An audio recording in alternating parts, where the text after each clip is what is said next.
And we are loading into game number 1. Also, Kuro did Kuro? I'm interpreting the question as advice. I choose. God damn it. Advice. Yeah. Kuro, we're like, yo, you wanna join? And she's like, do you want me to join? I mean, Kuro, please. I'm gonna interpret her question as advice. Okay. All right. Or asking for it, but look. Speaking of advice, I was actually kind of hoping, it's up to you if you want to do it this game, or maybe when we get up to a match point. You don't have the water? Yeah.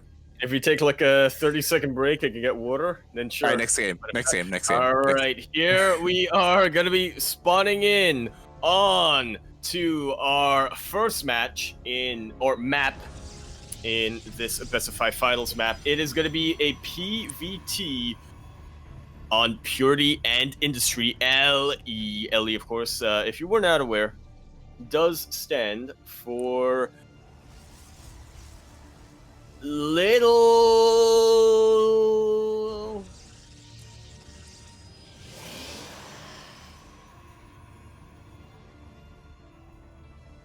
egg. In the top midnight-ish, 12 o'clock-ish position corner of the map, spawning in the 12 o'clock-ish position of the map, it is going to be our purple Zerg, all the way from the land down under. It is not his first time in an ESL Finals, but it is looking like his first time taking it all the way home. Can he do it? We shall see, as we have representing Mindfreak SC for Team Mindfreak, we have Pezz. And spawning in the 3 o'clock position of Purity and Industry LE, we have the Australian Terran, currently teamless, and he's been gone for quite some time. Now he's back. Can he walk that royal road? He is HuT.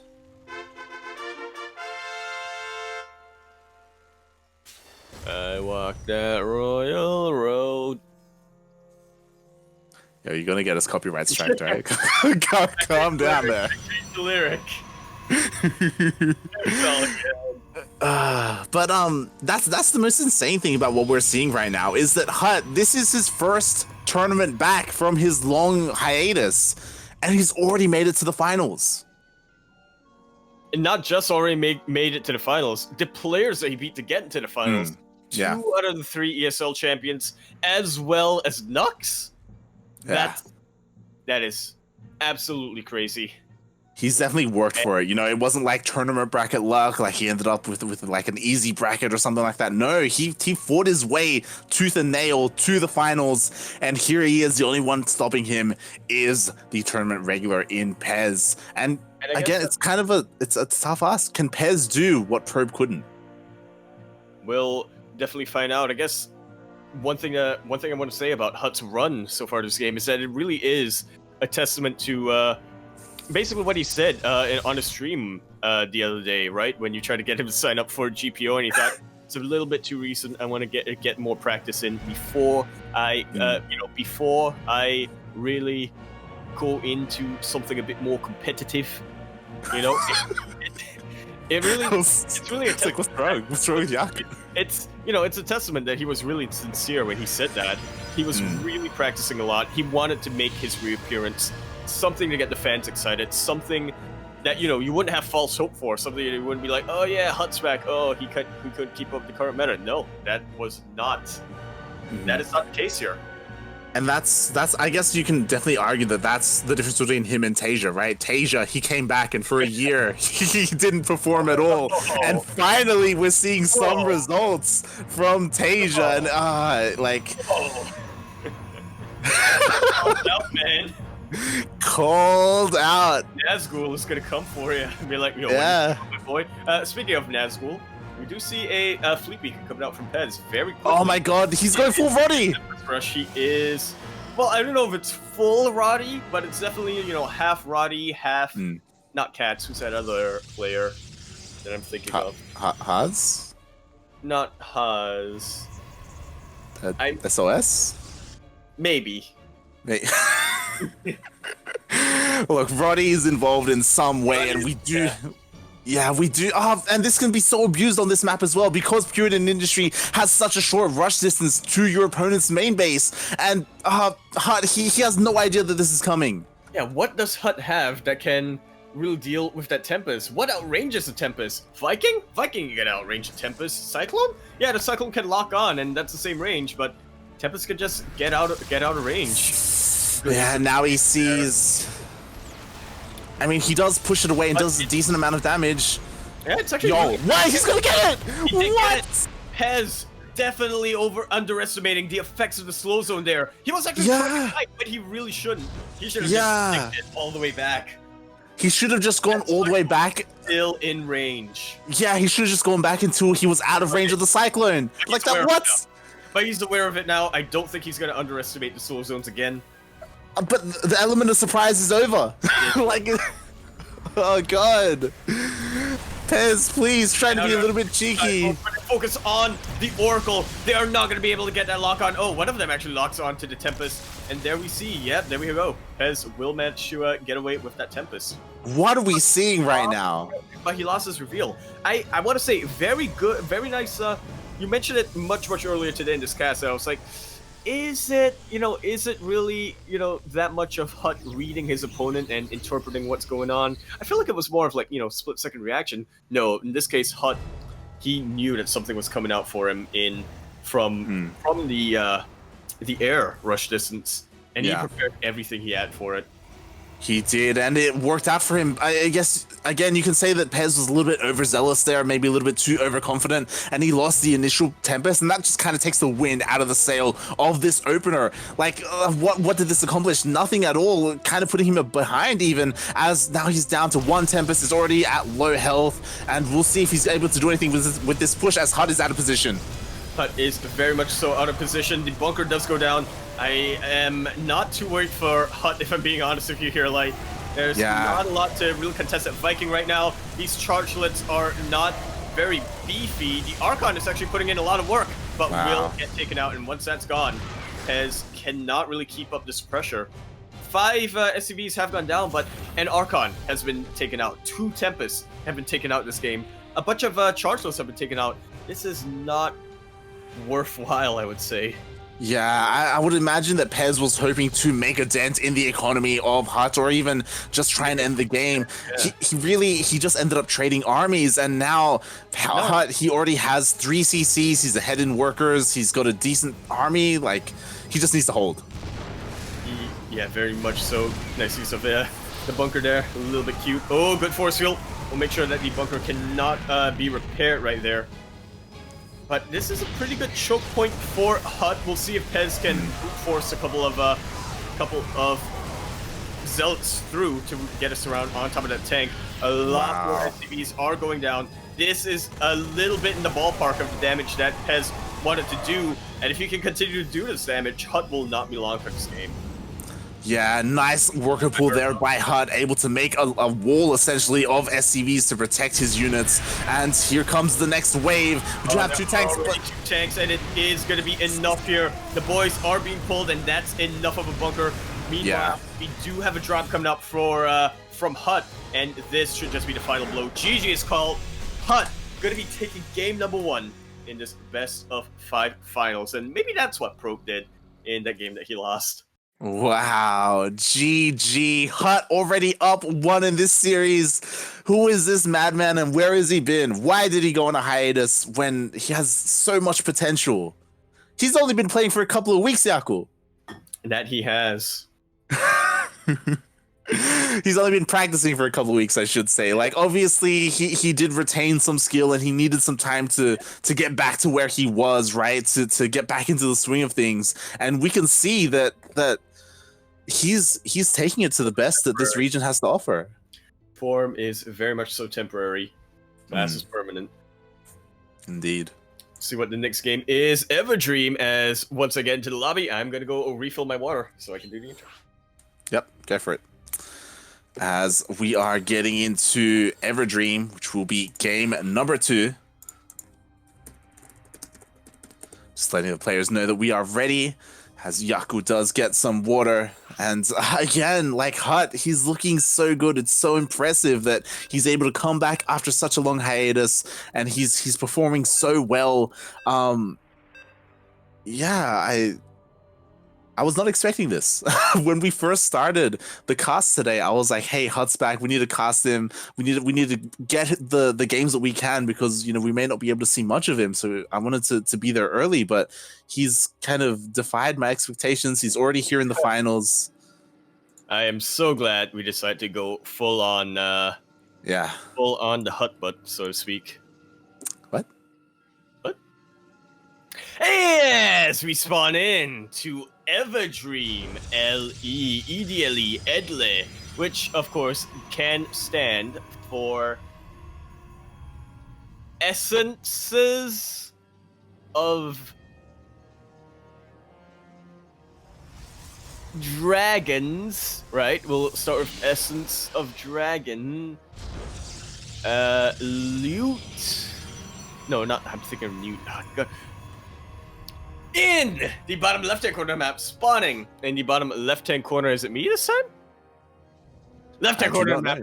We have the purple Protoss player, multi-time finalist here in the in the ESL Open Cup Fueled by Dare, trying to pull out a little bit of a sneaky build there, but not quite having it work out. We have representing Mindfreak SC for a team Mindfreak, as well as the land down under. I forgot to do my Aussie intro. You lost it, huh? You lost it halfway through. I was like, what is happening? Oh my god. And spawning in the top right-hand corner, as I'm a little bit... There we go. We have the Australian Terran player. Currently... Oh, no, it was Kuro. Kuro like that. I'll observe. Right. Okay. We have the Australian Terran player representing himself, as he is currently teamless, but on clan Bear Me, we have HuT. Oh, right, I should probably Discord stream, shouldn't I? What? Discord stream, because Kuro is the production. Wait. Oh, yeah. StarCraft 2. There we go. Hopefully that works out, so we'll be able to see what is going on. So far, we haven't missed too much. We do see HuT trying to get that sort of bunker mine game in the middle line of Pezz. But Pezz ain't falling for it. Yeah, Pezz, nicely done, is able to defend. Meanwhile, the Reaper is trying to escape. The Adepts in the middle does manage to get away in the end. And it's... Yeah, so far, Pezz or HuT not really seeing too much. Reaper is trying to come back in. Still hasn't seen that Twilight Council. And that is absolutely key right now for HuT. Oh, he's gonna lose this Reaper. A little bit of a miss. HuT gonna scout now. Oh, I don't think he cares about scouting right now, as he is proxying his starport. A surprise to be sure, but a bit of a welcome one. It did seem a little bit too late to go for any sort of proxy, but not necessarily. Yeah, and we'll see what comes out of this. I imagine it's going to be for a Liberator, but yeah, right. What else could it be? I mean, if HuT were a Madman, which he did beat Miomika, so he might have absorbed a little bit of Miomika's essence, he might go for a Viking and try to drop that.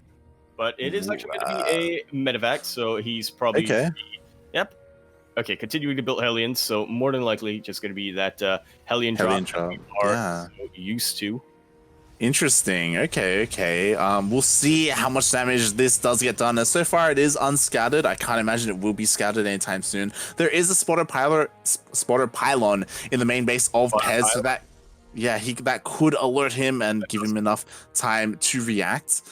And he's also working on Blink as well, which will also help with his defense. So we'll see. It kind of depends on whether or not he has Stalkers in position. That also comes into play. Yeah, and you know what? Like, you don't have to use Blink for defense either. That's true. You can't use it offensively as well. Yes, it's accurate. You are lagging. Yeah. Yes, you have crashed. I have. Well, I'm. All right, like you're gonna have to Discord stream this. Hope I don't think I can. I can help radiocast this at least. As I should be back. oh, okay, Nice. sweet, you are back. I am back. Game resumed. Yeah, definitely something I underestimated is that following a particular unit, if you don't do it early, the game doesn't know what what's going on. Speaking of not knowing what's going on, we do see 3 probes going down here from Pezz, but but Pezz very nicely was able to blink and defend against that. HuT is actually not done with this proxy starport. Gonna be continuing on here. I love how HuT, he made the medevac and then he lifted up the starport and flew it even further into the corner to then turn it into, you know, make the tech lab and make that Banshee. We'll see though, again, that Hellion drop didn't really deal much damage at all, and now these Blink Stalkers are on the counter attack. We'll see if they manage to get much damage done. There is a tank in position defensively, and a couple of Marines in a bunker, but you know, you can be pretty cost efficient with Stalkers. You definitely can. It would definitely be very ambitious for Pezz, arguably overly so, if you decide to try to, you know, kite these Marines where there's a tank ready in place. So, yep, there we go. Observer is now going to be providing a bit of high ground vision there, so we should see a blink straight into the main. But Yeah, there's already a backup tank prepared here for HuT. Exactly. There are 2 tanks set up defensively, so I can't see Pezz really finding much damage here at all. I feel like blinking in would be a little bit of suicide. HuT has he sees already it. seen this observer. That I'm very impressed, Light. Nicely done there by HuT. Meanwhile, behind this, we do see a Colossus on the way for Pezz, opting not to go for disruptors like Probe did, instead going for that more like consistent AoE damage. Which, okay, fair enough. Meanwhile, HuT, yeah, he's starting to utilize those Cloak Banshees. It looks like he's diving in, and Lumia would be proud. He very much would be. Funnily enough, HuT was definitely one of Lumia's big inspirations back in the day. Go for another bunker push. HuT will, and he has scouted that Pezz does have that third base, so that is where he's gonna go for. Yeah, Pezz is now fully aware of this move out. Oh, if he can try to get the flank, if he can get the flank with these Blink Stalkers, then I feel like Pezz shouldn't have too much to worry about. Very quick siege up will be able to deter those Stalkers, and does force a recall behind it. And now these Blink Stalkers here are getting a lot of value here. Yeah, and these Banshees are just doing so much damage. 11 probes go down. Like, this is to the point where, like, I don't think HuT even needs the push to deal damage. Like, these Banshees are just doing so much work. Damage. Yeah. Yeah. Push is just insult to injury, another nail in the coffin.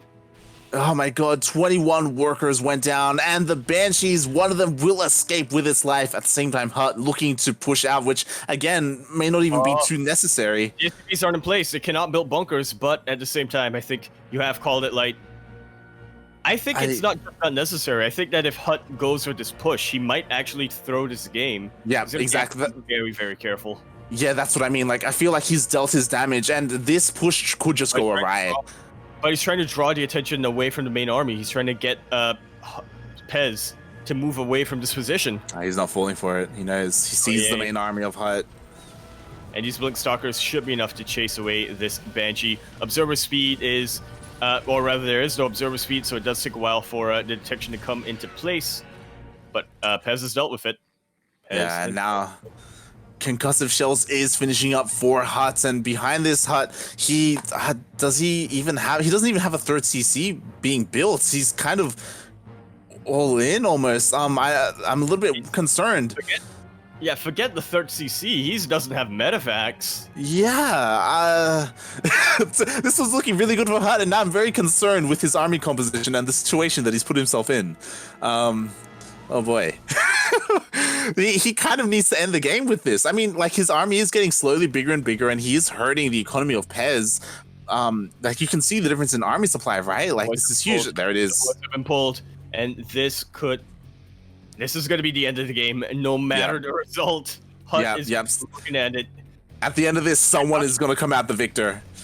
And let's take a look here. Pezz already has a pretty good position here with his Colossus, with his gateway units, abandoning the tanks a little bit here. 3 Colossus are now out, and that's a really good force field there. Does force the bio into another choke. The Banshees are helping out a little bit, but look at how the Colossus just shred through the bio. Oh my god. Enough here. This Banshee is not going to be enough here, and Pezz should have just done it. Why did HuT do that? Yeah, Pezz, he cleans it up. I mean, to be fair, there are reinforcements, but... There aren't any Colossus left. Yeah, and all the high-tech units went down for Pezz. You know, there is still a Cloaked Banshee. There are more Banshees on the way. Again, HuT made this so much... HuT made this so much more closer than it had to be. Why, HuT? HuT, please. Actually, if you're listening, ask HuT about this if you get to interview him.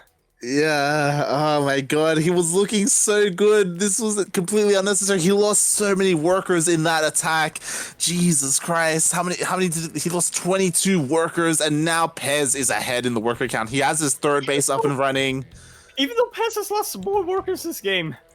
Yeah. He's now ahead in the worker count because HuT just okay. Oh my god, that push felt very old school. It felt almost Heart of the Swarm-esque, where you'd see that very commonly.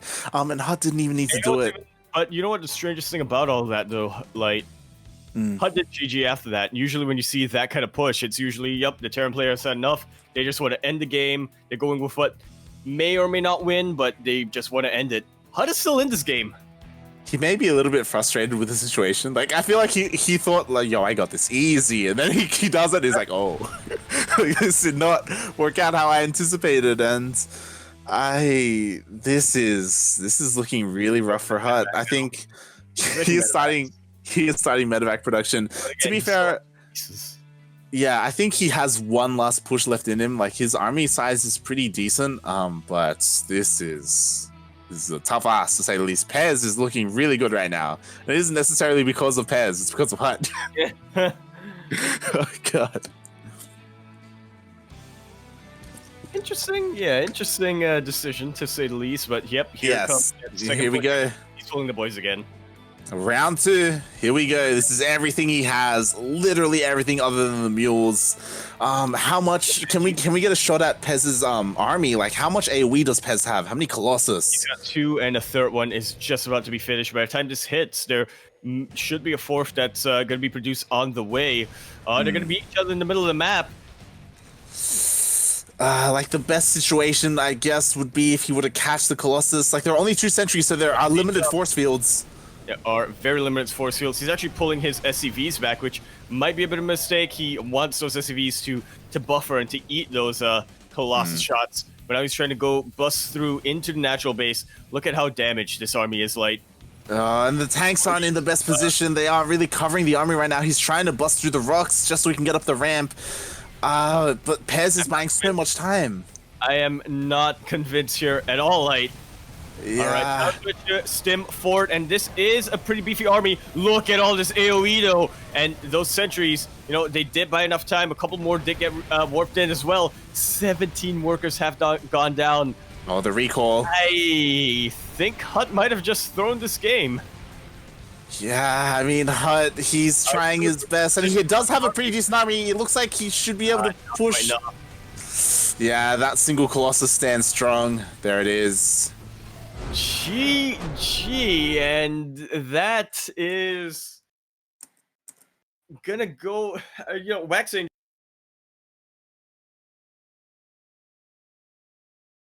What's it called? I don't remember what the phrase is called. He has a phrase of this, which is really noteworthy games, but for the wrong reason. Yeah, I mean, it's being pointed out in chat as well. HuT, he was looking so good. He didn't need to attack. We were even talking about it as it was happening. We were like, yo, these Banshees did an insane amount of damage. Just expand behind it. You know, just he killed so many probes with those banshees. Just expand. I understand that he went into that build, that opener, like planning that push. You know, that was his plan initially, but he needed to adapt from that. Like, because of the surprising amount of damage from the banshees, he should have just been like, you know what, I'm just gonna drone up. I'm gonna make SCVs. Like, he didn't even have to go home, so long as he made a third base. yeah, yeah. So much different. He could have kept Pezz on those 3 bases. Pezz was absolutely terrified of that army outside of his base, and it's bizarre to say the least. Definitely. It feels, I don't know if I want to say bizarre. It feels a little bit stubborn. It feels like he had like this idea of what he wanted to do in the game, and despite what happened, he was going to do it. And then that was his plan. And yeah, it did not work out. And he had like an opt out, you know, he had another road to take. There's an alternate universe where HuT is up. Maybe he's not up 2-0, but like a very different game was played out, you know. HuT, please. HuT, please. Okay. Yeah, we are just currently waiting for Kuro to join the lobby. She may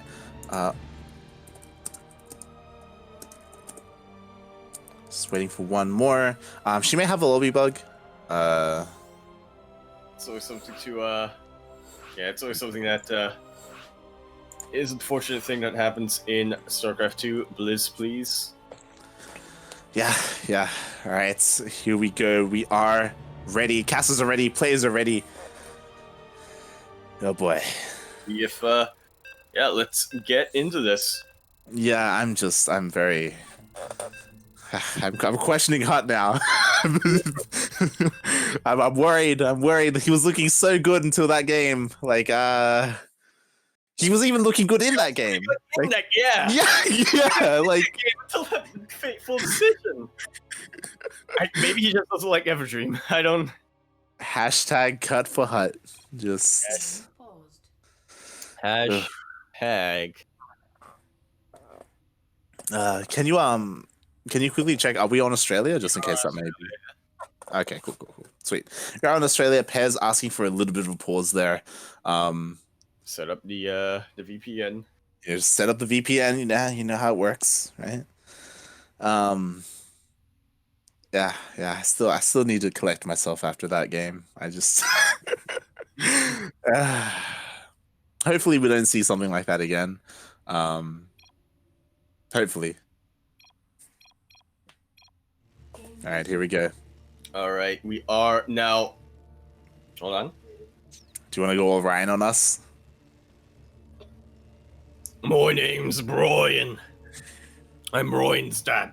And here we are, gonna be spawning in onto Nightshade, otherwise known as Belladonna LE. Here in the top left-hand corner of the map, all the way spawning from the top left-hand corner of this map. We do, in fact, gonna be having our Bonanza Terran, the red Terran, coming in for the Barbie Bonanza, all the way from the Footy League. He is currently teamless, but gonna be representing Team Bear Me or Clan Bear Me. It is old mate Nick, otherwise known as HuT. And spawning in the bottom right-hand corner of Nightshade LE, we have the Australian Protoss player tying it up 1-1 in this best of 5. Can he finally win his own tournament? I mean, regardless of the score, we're going to have a new champion today as he represents Mind Freak SC. It is Pezz.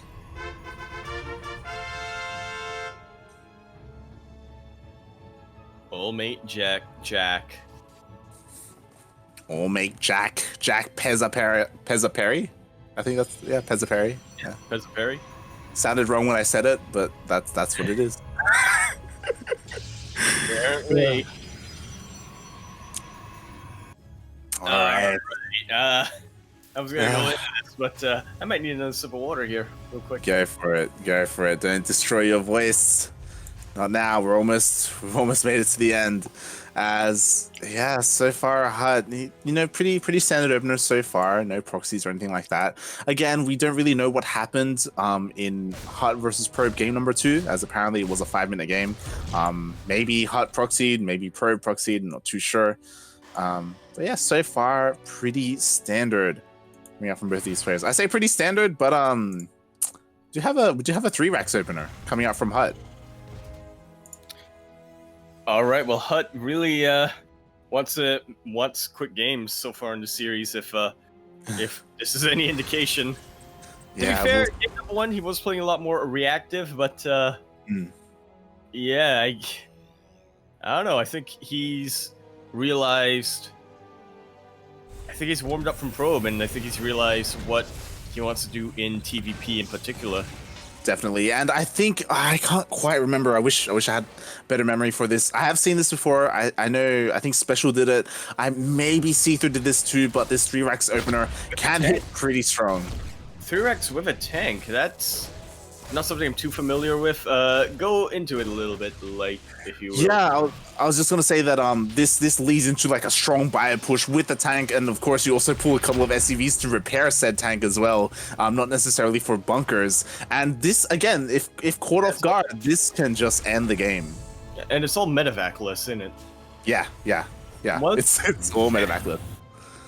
Yeah, and HuT is doing this without a natural base. Pezz is definitely pretty suspicious right now, and more importantly, this means that HuT doesn't really have a lot of sustainability. If this fails, he doesn't really have a contingency plan. Yeah, and it is important to note that HuT, he did send his Reaper into the main base. He did see the opener, the tech for Pezz, so he is aware of that. Still up in the air whether it's Blink or Glaives or whatnot. But Pezz opting to go for Blink, I think that's a decent decision. Like, you can do a lot with these stalkers. You can definitely pick off a lot of units. If HuT isn't careful and he stims his Marines a little bit too forward, those Blink Stalkers are going to make short work of that tank.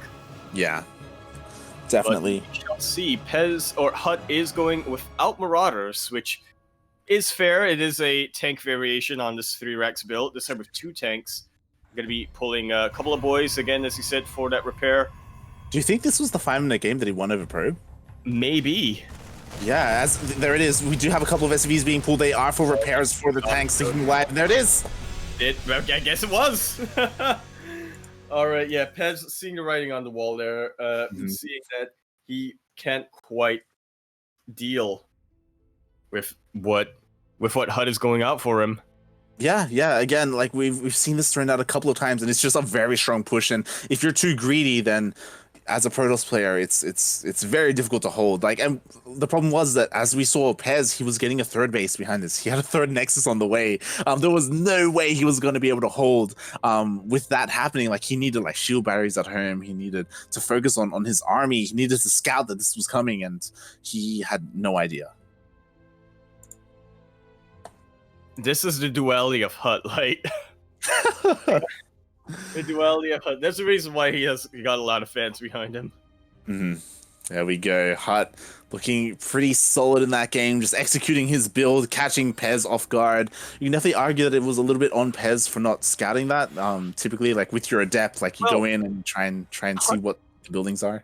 HuT was denying that scout really, really well that game. Now, I guess you could say that, Pezz did see that there wasn't an expansion, but to be fair to Pezz, again, he was also preparing for an early push. He was getting shield batteries and a couple more units back at home, but I feel like this is the one build where it's just not good enough. You really have to know that's coming, and you really have to prepare against it. And so, yeah, Pezz, once he realized, oh, I am not prepared, I am much like Illidan. Just gonna try to turn it around here on game number 4. Match point here for HuT. Potentially the final game. We are now gonna be spawning in on Eternal Empire. L-E-E-L-E. Ile. Which, as we all know, stands for extra Exonerators living evenly. There we go. Got it out in the rhythm. I'm not sure what I said, but it's rhythm. Here, in the top right-hand corner of the map, spawning in the top right-hand corner of the map, it is going to be our purple Protoss all the way from land down under. He is trying to prevent a royal road from being made here and try to claim his first championship. He's going to have to win 2 more games in a row if he's able to do if he's going to do that. We have representing Mindfreak SC for Team Mindfreak, it's Pezz.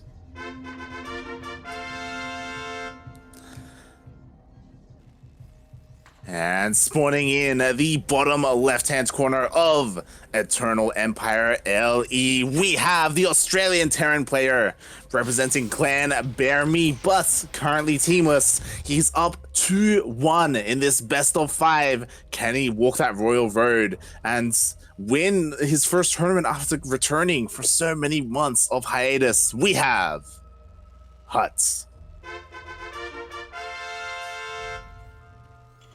And Seether providing us a little bit of insight here in chat. The game that that HuT took versus Probe was much danker. 5 base 5 racks, and Probe unfortunately missed a force field. The dankest of games. Jesus Christ, I don't know if I want to see that. Wow, okay, so HuT showing his flexibility, at least in this matchup, to say the least. Definitely. And speaking of flexibility, nice little mind games coming out here from HuT. Gonna be making Pezz a little bit paranoid, but I think Pezz has just sort of realized, nope, I ain't falling for it. You're getting it. I mean, that bunker can finish up, and the Reaper can dive into it to again deny like mining time and be more annoying. We'll see if he gets in, or will the Adept stop him? Yeah, the Adept, it's a bunch of shade, but the Reaper does go into the bunker. And again, like you were saying, this is definitely one of the more annoying things that you can do in a TvP. It's a lot of lost mining time because you don't want to lose your probes unnecessarily there. So yeah, you're just gonna be pulling the boys and just pulling them away when they do get injured. Yep, and there we have it. The Reaper getting 1 worker kill, dives back in. And we'll see if HuT can get the salvage off in time, or if he loses the bunker. Yeah, he's gonna lose the bunker. Oh, will he? Will he actually? The salvage is not fast enough. Ooh, that was so close. Definitely was. That was just 1 less probe there. That would have been a salvage. But Pezz does get scouted here. HuT keeping his Reaper alive once he saw that he couldn't get too much more value out of that bunker. Does see the Cybercore, and I believe sees a robo facility. Yeah, I believe he did see all the tech buildings. Yep, he did. Saw everything he needed to see. So HuT knows that it's not going to be anything that he really needs to prepare against. He's just going to go for his good old standard Liberator Hellion Pressure. And behind that, it's going to build up to another timing. Yeah, he confirms that there's no Twilight Council, there's no Stargate either. It's pretty standard. I say that. Do you have a pretty fast Robotics Bay? We go see Disruptors? I kind of want to see Disruptor drops again, just because probe and whatnot. But I do think that Pezz is a player who, generally speaking, does prefer his Colossus. He's also not that much of a drop player. His harass usually comes from the form of Stargates. He often prefers to have a really strong push and to use his Warp Prism to reinforce that rather than to go behind enemy lines. Yeah, we'll see what his decision becomes, and I tend to agree. We've seen him go Disruptors in PvP, but PvP is a very different matchup that kind of warrants that, and we'll see as the Robotics Bay did finish up. We do have the Liberator waiting to dive in as soon as the Hellions distract some of the units. Oh, and they pull him away? He does. A little bit. But Pezz, he's got his eye on the map. He saw the Hellions move away, and he thought, this is probably a fake out, isn't it? Notice the Liberator. But Hellions are about to be dropped into the main. This Liberator should get a couple of probes here, or at least one. Yeah, it does get a Stalker as well, which is quite nice. Meanwhile, there's the Hellion drop in the main base. And it scouts it. It scouts everything. Pezz Wow. wants to go for Oh my god, they're lining up! I think this might be too much damage here for Pezz. He wants to go for a very aggressive +1 Colossus timing, but I'm not convinced that he's gonna have the resources to do that now. All right, hold on, I'm worried. Okay, we've seen this before. So 15 workers just went down for Pezz. Is HuT gonna pull all the boys? Is he gonna pull all his SCVs and just attack? You know what, like, I'm doubly worried because he sees Colossus, and back when HuT sort of retired, it was during the era where Terran players wanted to pull your SCVs from Colossus. Yeah, it's true. Oh no, we could get to the ace match if HuT isn't careful. Yeah, there were dark times, especially in Heart of the Swarm, but almost every TvP was just pulling the boys and trying to end the game against Colossus. We'll see if we see that again, but this time it looks like Pezz is looking to apply some pressure, moving out with his Colossus. And I don't blame him, right? He lost 15 workers to that harass. He needs to find some kind of value with his units. Yeah, he couldn't quite get his +1, but you know, if the stars line, if things go Pezz's favor, he should still be able to really deal with the army of HuT. HuT already has his third base, and he's gonna have to choose where does he position his defenses. It's very possible that he loses that third base if Pezz is aware of it. Oh, this is not where you want to move into right now, Pezz. Ooh. Does back away. Yeah, it does take some hefty tank shots, and it looks like, yeah, Pezz is trying to rotate around to the third base. Meanwhile, HuT is trying to find... Hellion. Yeah, nice body blocking there, and it looks like Pezz, he is trying to go up to the third base of HuT. But all in, or not quite. There we have it.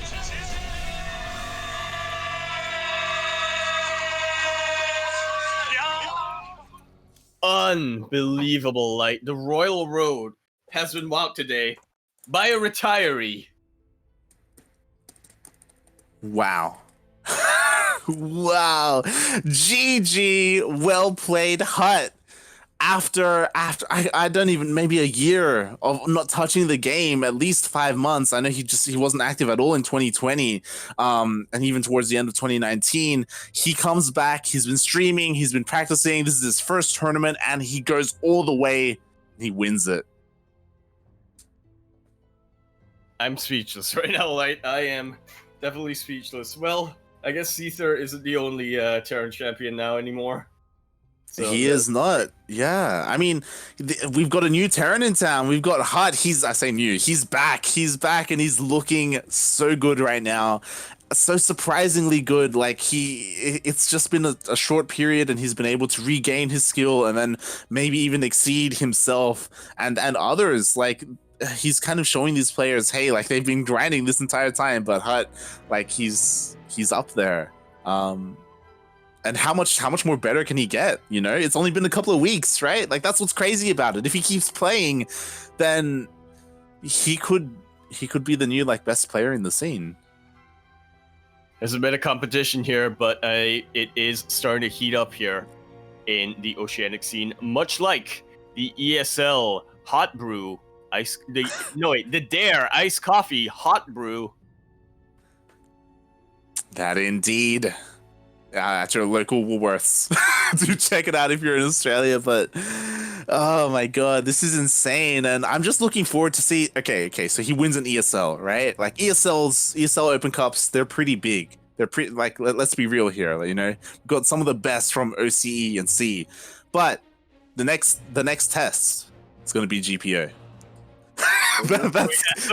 Go Joey, better watch out. Is all I gotta say. You got Go Joey, you got Neomika as well. The thing is, like, the C players are stronger there because they aren't forced on the Australian server for all of their games. Accurate. And you know what, like, but yeah, you know what, yeah, you're right. You are definitely right there. But you know what, like, just last Saturday, I was saying, you know, Go Joey, he was beating Demi. I believe it was 2-0, something like that. He's won another GPO. He was been looking to be the top GPO player of 2020. HuT could really throw a wrench into those plans. Definitely, definitely. And I think what I like about this is that I'm kind of hoping that this is motivating some of the other players. Like, oh, like HuT just came back and he's kind of showing us up. Like, I would hope that this gives some motivation to some of these players to improve and get even better. If a retiree can win. Yeah. Looking at you, I guess. I saw you in the chat. You know, if HuT can go, I've seen you play arcade with Oreo. By the way, I guess don't think I haven't seen it. Wow, I've seen. Not only have you retired, you're also making Oreo not bad practice. I've seen you play micro tournament with Oreo and Pezz and Azure. I've seen you play. I know you have StarCraft installed. The dream. Come back and show me another proxy build. Yeah, Rip Fuely. Yeah, he's another player. Another. He's Protoss now, so. Yeah, I don't know if this is indicative of anything, but I do want to quickly mention that another player that has been MIA for the longest time, and who we can assume retired was yours, the Zerg player. And surprisingly, he joined the Discord server for ESL ANZ like yesterday. Yeah, a couple of days ago he joined the Discord, and I was like, "What? Like, why? What is he doing? Is he gonna play again? Maybe. I don't know. I'm just excited." Well, good things are there are definitely good things to come here in the region as a whole, but also on the CranKy Ducklings channel, as we are going to be having a tournament every day except for Wednesday, so you want to be hitting that follow button up there, as well as the follow button over on Twitter. ! Twitter in chat can bring you the link there to see when they're going to be going on. There should be a schedule popping up later, but that's later. We don't need to talk about it right now. Yeah. Thanks everyone for watching. Again, if you enjoyed the cast, like, we are live every week, every Tuesday, 7 p.m. KST. No, 6 p.m. KST, I should say. And with ESL Open Cup Fueled by Dare. And yeah, as Yaku was saying, we are live 6 days a week. We won't be live tomorrow, but we will be live on Thursday with Spicy League, followed on Friday with Master Swan Open, which is our amateur tournament, and then Saturday, which is Grand Platypus Open, which is our own regional tournament for Southeast Asian and Oceanic players. Typically, you see, basically the players we just saw: Azure, Mighty Kiwi, Micah, Probe, Pig Jr. He played a couple of weeks ago as well. So yeah, if you. Yeah, so if you do want to, if you do want to tune into more Southeast Asian and Oceanic StarCraft, then this is probably the channel to follow. But yeah, thanks everyone for watching, guys. Yaku, where can people find more of you? Twitch.tv/Yakuzaku1, Twitter.com/EmporiaYakuzaku, ! Discord. You get sent into our Discord server where you can't slide into my DMs. But don't ask me admin questions. I ain't admin. Other than that, buy my shirts. And you can find me at light_VIP on Twitch and Twitter. I do stream occasionally, and I do tweets whenever I go live with the tournaments.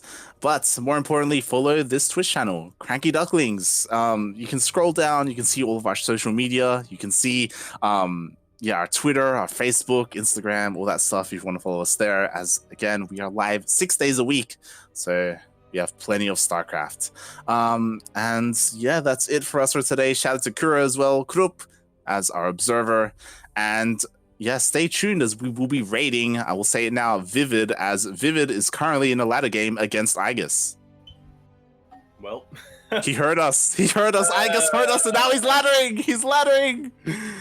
Aligns. It's all coming together. So stay tuned. We're going to be raiding. We'll see Vivid versus Aegis as they are currently playing. And yeah, show some love to Vivid. We saw him earlier today. He made his deepest run. He made it all the way to the semis.